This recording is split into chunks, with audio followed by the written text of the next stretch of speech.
Hello. So this crash course I'm going to do today is actually for actors. It's about filmmaking, but it's for new actors who don't have that much information on their resume. I remember when I first started out, I was putting my acting resume together and I didn't have that much information. I was still in college. I had just started acting. I decided that yes, acting was going to be something I wanted to pursue actively, and I needed a resume.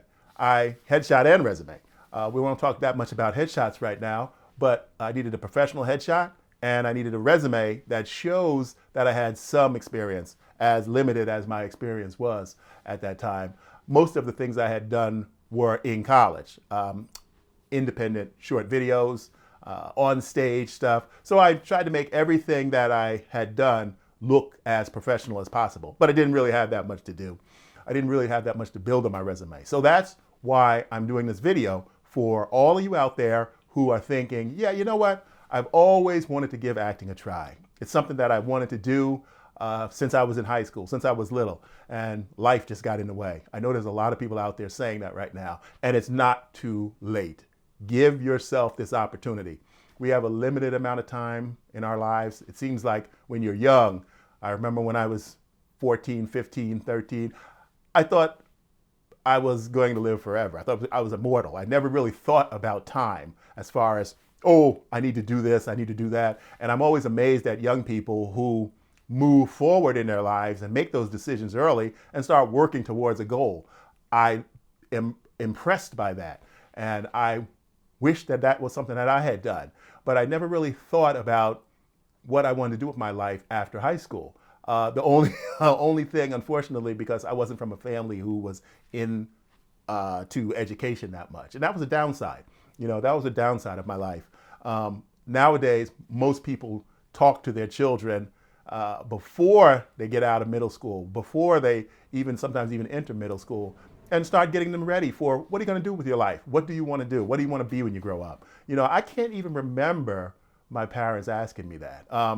But anyway, I'm going to talk about those. That's a whole different topic, which I'm going to talk about one day, about growing up, different lifestyles, different times, you know, different families, you know. But anyway, kids that know where they want to go and know what they want to do and have some ideas, their parents can help them to start working towards those goals. And what I want to do now, not that I'm your parent, but I want to help you young people out there who may be in the situation that I was in. You didn't know what you wanted to do with your life. You didn't have any goals. You didn't make any plans. And once I graduated high school, I knew the only thing I knew was, and it was a bad thing, I knew that I didn't want to go back to school again. So the first 2 years, I worked different jobs, all kinds of different jobs. One of my very first jobs, I was a private investigator for a company called Pinkerton. Had no experience. I was trained on VHS tapes and to be a private investigator. But why I'm talking about this right now is because that really helped me. My varied background helped me when I decided that acting was something I wanted to do. I had so many experiences as, you know, in the youth and also as a young adult in different kind of jobs, working in real world environments, working with real people who, you know, were making money to feed their families and live their lives and, you know, living their lives. So all those experiences, all the experiences I had, the good ones and the bad ones growing up, helped me when I decided that I wanted to be an actor. So that's one thing I want you to look at. If you did have experiences that weren't ideal, those are things that can help you if you decide to follow the path of getting into the entertainment business as far as acting goes. You can draw from those experiences.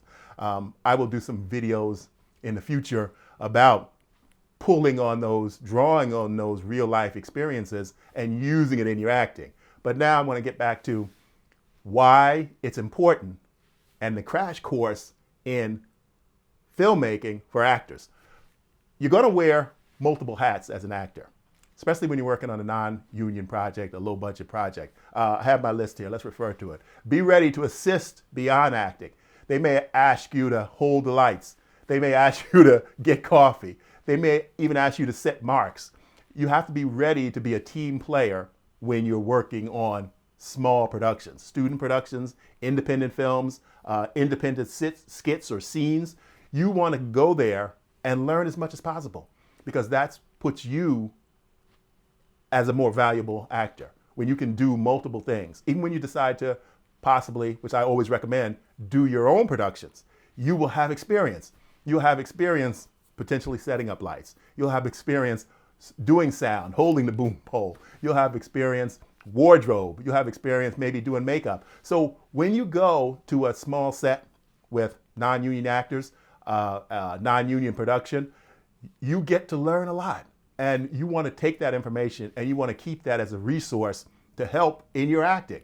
All your experiences, again, like I said, I'm not going to go off that tangent because this is not this video, but all your experiences, the good ones, the bad ones, will help make you a better, well-rounded actor. The next one, rehearsal adaptability. You're going to rehearse on your own. Hopefully, if this is a short film or a feature film and you have a big part or a small part, you got the script in advance. And sometimes you don't get the script in enough advance so that you can completely get off book. But hopefully you did. Let's assume you got the script a month before and you had time to go through your role and build your character and build a backstory. We're going to talk about that stuff some other day. Build the backstory of your character. Create a full-fledged, three-dimensional person of the character that you're playing in the film. So you had that. You had that time. And so when you arrive on the set, you are ready to rehearse with the other actors. And you want to be able to rehearse with the actors. You don't want to overdo it. Sometimes you're there on the set and actors may ask you, oh, can we run these lines? And you maybe do it 2 or 3 times. I usually don't do it any more than 3 times. We'll run the lines for the scene. I don't want to be over-rehearsed. So you want to be able to rehearse. You want to be ready for script changes. You want to be ready for the location may fall through.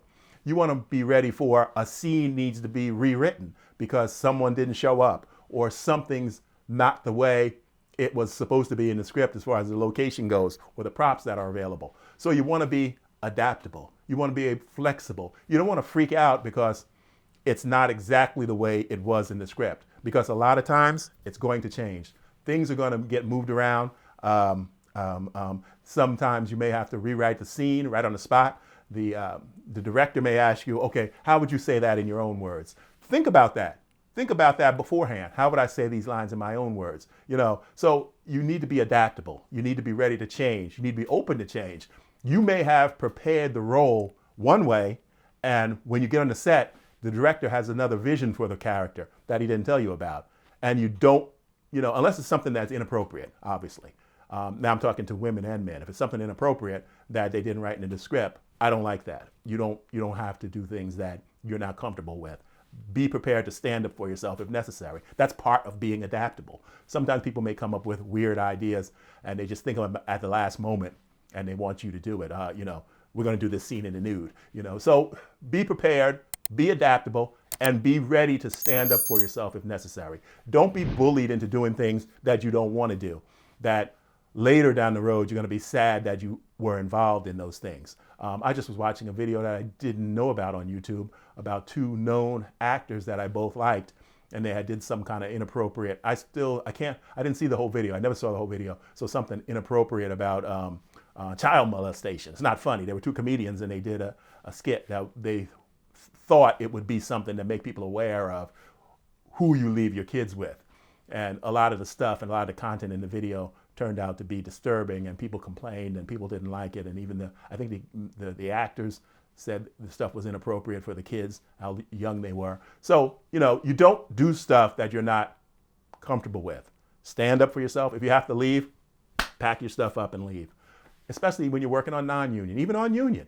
You know, don't do stuff that you're not comfortable with. But on non-union films, low budget stuff, you're going to learn a lot. You need to be rehearsal ready and adaptable to change. So flexibility is one of your best skills as an actor. Being flexible. Like I said, sometimes something's going to happen. You don't have that location. You don't have that prop, and things have to change. You know, it could be something as simple as the right wardrobe is not there. An actor is missing. Okay, let's rewrite the scene. I consider that one of my greatest strengths as an independent filmmaker over the years. Whenever necessary, I was able to rewrite scenes right there on the spot. And, you know, you're under pressure. But I kind of enjoyed that. I kind of enjoyed making stuff happen. Because sometimes the stuff I rewrote or the dialogue that I had to rewrite came out better than the original dialogue. Okay, let's see. The next one is learn the language of the set. That's one thing you're going to learn as an actor on non-union productions. And that's a great place to learn it. That's where you want to learn it. Nowadays, we have the internet. So you can go and look up a list of on-set language. It's like, for instance, back to one. What does that mean? That means back to the first mark where you're starting in the scene. Because most of the time, you're going to always have a position, number one position, and that's called one. And you're going to start there, and then maybe you walk into the scene and you do whatever the business is. You come in and you talk. You come in, you go to the refrigerator. You come in, you take a seat in the chair. So they will say back to one. That means go back to your starting position. Speed. Speed means the camera is rolling or the sound is rolling. You'll hear that. The director will say to the cameraman, okay, you can roll it. And the cameraman will say speed once the camera is up to speed. This is something from the old film days, but we still use it because you want the video, if you're shooting on video, or you want the film, if you're shooting on film, you want it rolling before the actors start talking. Same thing with the sound. The sound man will say speeding, or he'll say sound rolling. And then you'll hear the AD or the director say, okay, stand by, action. And then you, as an actor, you don't start as soon as he says action because you want to give it a beat. He'll say action, and then you'll start talking. You'll take a beat, and then you start talking or doing your dialogue or doing the action. So you're going to learn what all those terms mean. Here's another one. Striking means the light person will be turning on the light. And a lot of times the lights are really bright. Like right now I have a big soft light over here. I have a light on my side. And if actors were around, I always say striking so that they're not looking right at the light when I turn the lights on. It can be irritating to your eyes. So you'll learn those language of the set. And like I said, do yourself a favor, look up beforehand on Google and find out a long list of language of film sets and television production. So you'll be familiar with what they're talking about because a lot of times they use that on-set jargon. I remember, quick little story, I remember when I first moved out to Los Angeles and I got one of my first auditions, they said, okay, you can come pick up the sides. And I didn't know what the sides were. What they meant by that was the sides of the script that I would use to do the audition. And you know, I started learning all the jargon from the movie business. And slowly, quickly, I learned all the jargon necessary. Again, back then I didn't have access to the internet. But I had already been reading a lot of books on acting and film acting and television acting. So I picked up a lot of that information there. So you guys have it a little bit easier. You can grab that information right from the web. Number 4, find your light, literally and figuratively. So you're going to pay attention to the lighting and the blocking. Blocking is where you're supposed to move on the set. Like if the director says, okay, when you start position 1, back to 1, then when he says action, you walk into the frame, and this is the blocking. You walk into the frame, you go to the refrigerator, you open the refrigerator, you take out your orange juice, and then you walk over to the kitchen table and you sit down. So you want to pay attention when they're giving you directions of where you're supposed to go and what you're supposed to do. That's blocking. And then finding your light means, say for instance, you're in a scene and when you sit down, they want you to sit into position so that you're getting the lighting they set up for you. You don't want to lean to the side where you're out of frame or lean this way or have your face turned where the light's not hitting you. So it's not something that you have to worry about because they're there to help you and you work together. Film is collaboration. So the lighting people and the director and the first assistant director, they'll be telling you, okay, you sit here and you can feel that light on your face and that's where we want you. If you're in a dialogue scene and you're talking to someone else and the person's in front of you, you want to make sure that your face is clear of the person's shoulder or the back of their head so that the light's hitting you and they can see you. So you're going to learn all those things as you do it. And that's what the beauty is of working on independent films, low budget films, student films, skits that are being shot by your friends. You know, volunteer, get in there, get that experience, learn all the details as much as you can and learn it without the pressure of being on a big set where they're paying you and they expect you to know basics, the basics. So you learn the basics working on student films, high school films, short videos. You learn the basics. Reading, educate yourself, learn as much as you can. Even though you may not be interested in being a filmmaker, learn what the filmmakers do. Let me grab a quick sip of water, excuse me. Learn what the filmmakers do, what they know, so that you will be a more effective actor. And you'll know what they're talking about when they talk to you. And they ask you to do something, you're aware of some of the jargon. You're not going to know it all. You're not going to learn it all right away, but start learning and make sure you pay attention when you're on the set. And listen, a lot of times you might not even be in the scene, so you can stand off to the side and watch what the camera person is doing, watch what the sound person is doing, watch what the lighting, the hair, the makeup. Learn as much as possible because you're going to make yourself a much more well-rounded actor when you know the business and you're familiar with it and you're comfortable with it. Let's see here. I'm going to scroll up on my list a little bit here. Give me a moment. Where's my mouse? Oh, here it is. So, next one, building real relationships. Indie crews are small. You can make connections with people. One day, someone's a production assistant. They may be directing their own film.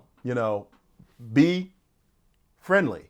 A film is a small community, and it's a great opportunity. People are mostly in good moods when they're there. Sometimes you're going to get the person who thinks they're supposed to have an attitude, but you don't have to be that person. You don't have to be standoffish. You can be friendly. You can learn people. You can network. This is the place to network. This is the way to make connections, because you never know who the sound man could be directing his own film. He could get funding from somewhere. He could write a script. He could sell a script. And if he likes this actor, oh, I met this actor on this small independent film I was doing, and I want to pull you in.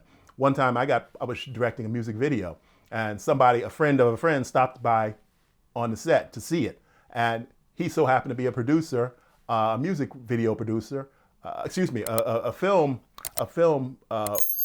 producer, and he needed someone to do some dubbing, some ADR for a television version. So he saw me, he liked what I was doing, he liked the sound of my voice, and he hired me to come in and dub some dialogue over for Sam Jackson to remove some of his cursing from Menace to Society. So you never know. Network, be a good person, be friendly, talk to people. Let's see what we have here. Listen like a pro. Listen like a pro. Acting is not only about saying your words, it's about listening to what the other actor is saying to you so that you can really react. Just like in real life, if you're having a conversation with someone, you need to listen to what they're saying so you can understand it and then respond. That's the same thing with acting.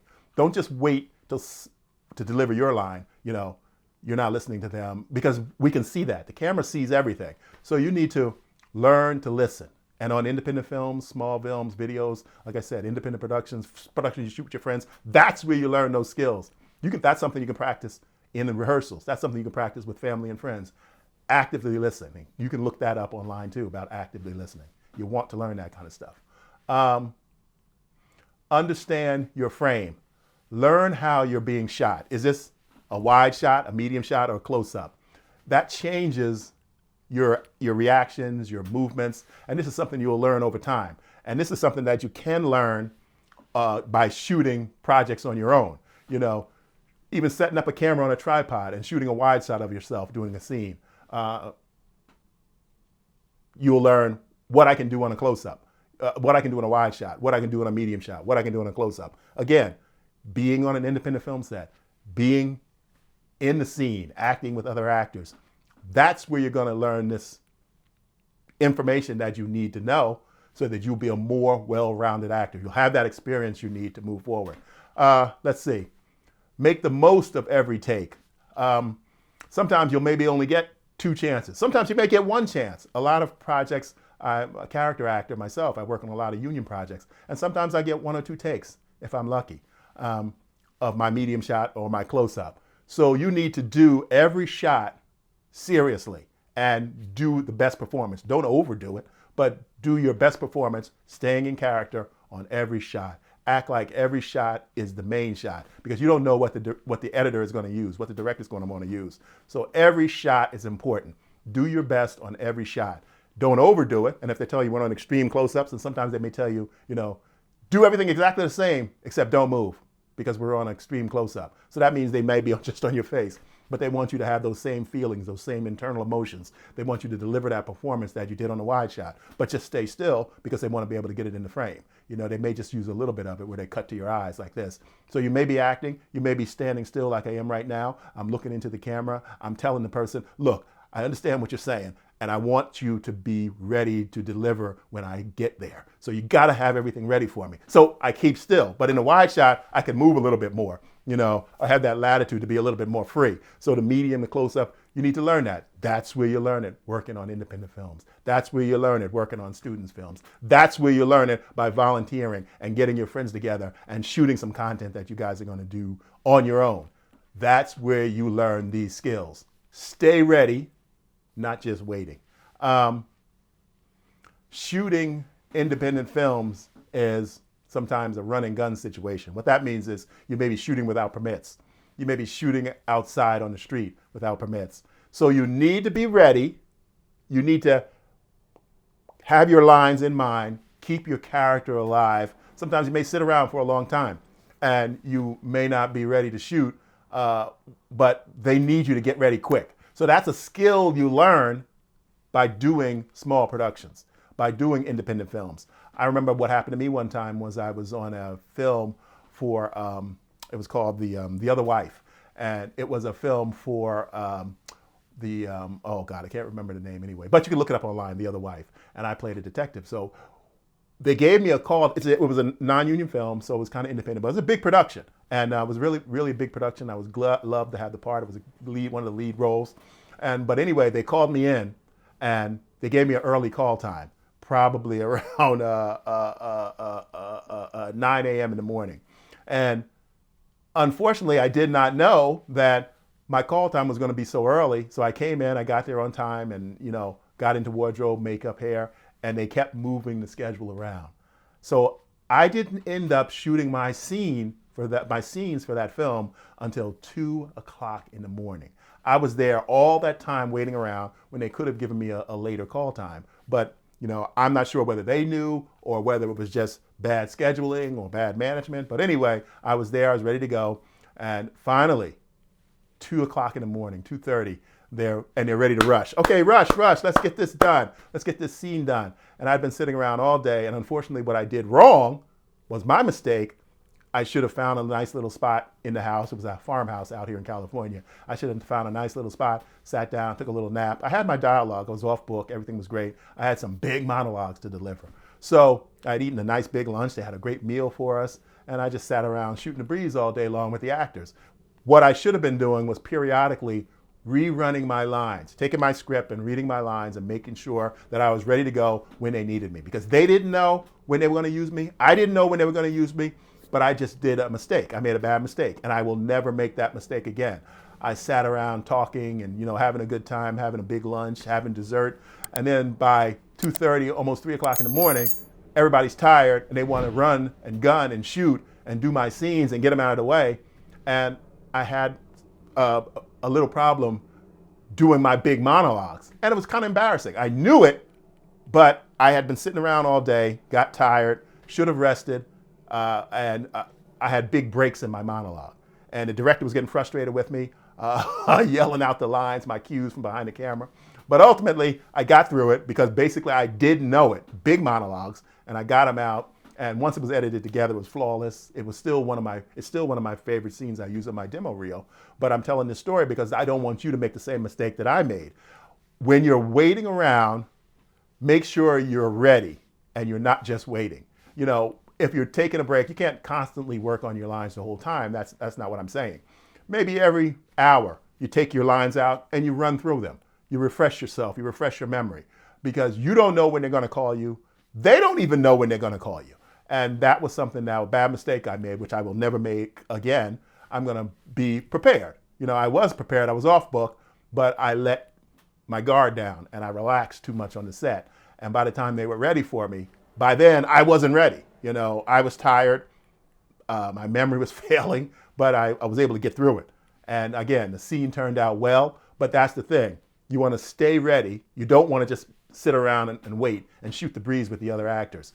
You're there for a purpose. And this is what you learn on non-union films. Luckily for me, this was a non-union film. It was a big non-union film, and it got a wide release, and it's still out there now. And the great thing, the editor did his job. He put it together. I looked flawless, and I delivered the lines flawlessly in between the stumbling that I had, so they edited it all together. But yeah, you want to stay ready, not just wait. That's something you want to learn. You want to, you're going to have a lot of time sitting around on the set. Most of the time is waiting. That's what I always say when I'm acting on a union job. I said, I act for free, but they pay me to wait around. And that's kind of true. I love acting, and I would do it for free. I mean, I have to make a living to pay my bills and, live my life. And I enjoy getting paid as an actor, but most of the time I consider the payment for me waiting around, for the work I do by myself, when I'm learning the lines, when I'm developing the character, when I'm rehearsing on my own. That's what the money is for. Being there on the set, doing the lines, that's enjoyment to me. Being the character, that's enjoyment to me. They pay me to wait around and to be at their beck and call. So again, keep that in mind. Stay ready, not just waiting. Don't just wait on the set and kick back and play games and stuff and swipe on your phone. Every once in a while, maybe every half an hour, every hour, read through your dialogue, read through your scenes, have them highlighted so that you can have that fresh in your memory. Think of how you're going to do your character. Keep that fresh in your memory. And then, as you get experience and the years go on, that's going to be secondhand to you. You're not going to be worrying about it. But I'm talking to you new actors who don't have that much experience. You don't have that built-in technique that you just turn on like you're driving a car, So again, stay ready and don't forget why you're there. You're not just there, you're shooting on a beach. It's not just there, you're shooting on a beach and you're working on your suntan. You're gonna be in a scene and everybody's gonna be waiting for you to deliver a good performance with your dialogue. Stay on your cues, actively listening to your scene partner, respond, So that's what you have to remember. I'm here for a reason, and if I need to every hour go over my dialogue, then I'll do it. Even if you know it, go over it so that you're ready when your time comes. Because a lot of times on non-union productions, they don't do the scheduling correctly. They get sidetracked. Things get slowed up. Actors don't show up. Crew's not ready. Scenes, locations not ready. Things get backed up, and your scene keeps getting pushed down, down, down. But when they need you, you gotta be ready. Stay ready. And finally, respect the grind. Everybody's there for the love of storytelling, not just the paycheck, because there's so many other jobs that people could do. Especially, I'm not talking about the stars. Maybe even some of the stars are there just for the paycheck. But everybody's there because they love acting. Most of the actors show up on time, stay humble, be grateful that you're able to do something that so many people want to do. You're able to be an actor, get paid to be an actor, stand in front of the camera, deliver the lines, bring the story to life. Be grateful for that. Be humble. Don't give people a hard time. I'm not saying not to stand up for yourself if something's going wrong. I'm not saying let people walk over you. I'm not saying being a doormat, but I'm saying be humble that you're able to actually do something that so many people want to do that they never get the chance to do. So be grateful for that. Be ready, be professional, show up on time. Don't make a crew of people wait for you. We hear the stories where some famous actors, they have a call time of noon. They already gave them a late call time. Cast and crew have been there since 6 a.m. And then they don't even show up for their call time.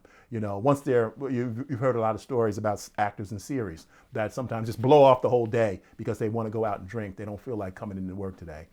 That's terrible. No one deserves to treat others like that, no matter how big of a star you are. Don't let it go to your head. Realize that you're there for a reason. Everyone's there for a reason, and you need to be professional. I'm not saying you have to be buddy-buddy with everybody on the set. If you have a trailer and you want to go to your trailer and work on your lines and, wait for them to need you. But be there, be available, be approachable, be professional. Don't just have people, treating them bad, treating them nasty.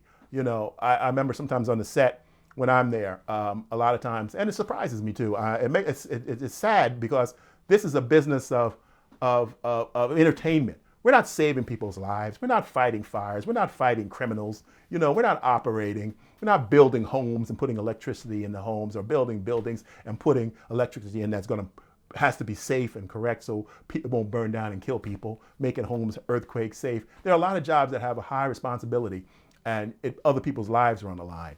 We're there to have fun.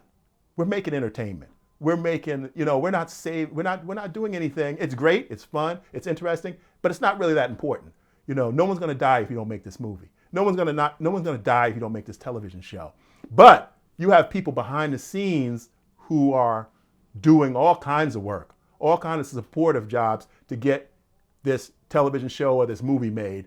Not the glamorous jobs, the real work that goes behind the scenes of a movie. You need to respect those people. I don't care how famous you are, how successful you are, how many people telling you you're perfect, you're God's gift to everyone. You hope to get to that position. But as you're learning and you're working on what we're talking about today, independent films, student films, get into the habit of being a nice person. Even if you're really not a nice person, be a nice person on the set of the film, because you are in a position that so many people want to be in, and you should be grateful for that. Don't think that, I deserve all of this. I'm special. I walk on water. Treat people with dignity and respect. One thing I hate about this business is when, on the crew side, is when people think they have to belittle production assistants or PAs or whatever, or volunteers. I never had that on my set. I've sent people home, second ADs, who think they have to treat people nasty, who think they have to treat extras nasty, who think they have to, that's the job, that's how it's supposed to be done. No, that's not how it's supposed to be done.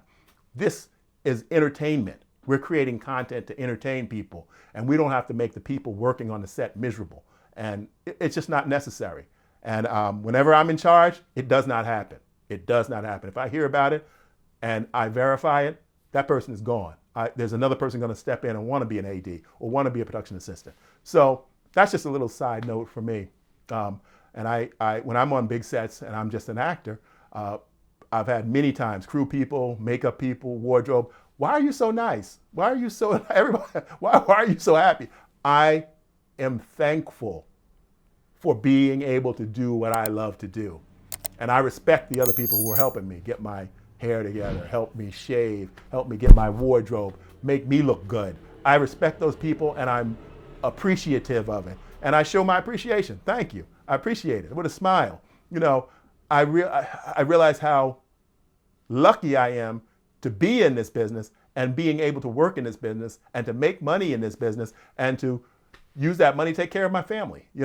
So I'm joyful, I'm thankful, and I don't give people bad attitudes. Like I said, I don't let people walk over me. I don't be a doormat. Stand up for yourself. I'm not saying that, but I'm just saying be pleasant. This is the entertainment business. It's supposed to be fun. It's supposed to be enjoyment. Sometimes people just want to make it misery. I don't understand why. I never will understand why. And whenever I'm in the position to stop it, I stop it. So I want that to be something to keep in the back of your mind. Even on your independent sets where you're shooting with your friends, you got 3 or 4 friends together. Be nice. You guys are having fun. You're shooting something. There's no pressure. You're not wasting investors' money. You're making something and you're learning. You're all learning. You're all there to learn. Don't belittle each other. Make it fun, because it is ultimately, at the end of the day, it's something that's supposed to entertain someone. So that's about it for this one. So go out there, get that experience, build that resume, and enjoy it. And give the people around you a pleasant time. Be a pleasant person. Don't purposely think, oh, I have to be a jerk because I'm the lead actor. No. I have to be nasty because this person is just a PA and they're getting my lunch. No. Treat people with respect that they all deserve. You're there to do a job, but you want to be pleasant. Because again, we're making entertainment. Don't lose sight of that, please. Don't lose sight of that. I'll see you on the next one.